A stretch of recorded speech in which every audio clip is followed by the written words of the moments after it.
2023 সালের 22 জানুয়ারি থেকে Cristiano Ronaldo খেলছেন সৌদি প্রো লিগের আল নাসর ক্লাবে। কিন্তু এবার লাইমলাইটে তার ছেলে রোনালদো জুনিয়র। সম্প্রতি আল নাসর অনূর্ধ্ব 15 দলের হয়ে একাই 10 গোল করে সবাইকে চমকে দিয়েছেন। রোনালদো জুনিয়র ফুটবল কিংবদন্তি রোনালদোর ছেলে। ছোটবেলা থেকেই ফুটবলের প্রতি তার দারুণ আগ্রহ। বাবার মতোই স্বপ্ন দেখেন মাঠ কাঁপানোর। 19 গোলের রোমাঞ্চকর ম্যাচে আল ইত্তিহাদের বিপক্ষে 10-9 ব্যবধানে জিতেছে আল নাসর, আর অবিশ্বাস্যভাবে 10টি গোল করেছেন রোনালদো জুনিয়র।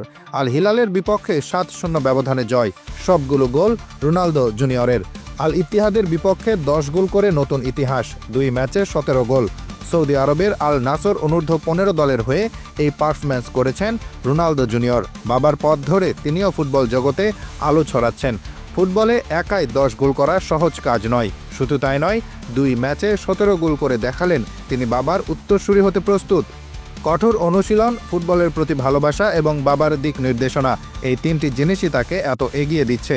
রোনালদো এক সাক্ষাৎকারে বলেছেন, আমি ইতিহাসের সর্বোচ্চ গোলদাতা। আমি চাই আমার ছেলেও ফুটবল ইতিহাসের অন্যতম সেরা খেলোয়াড় হোক। Asifur Rahman, daily our Bangladesh.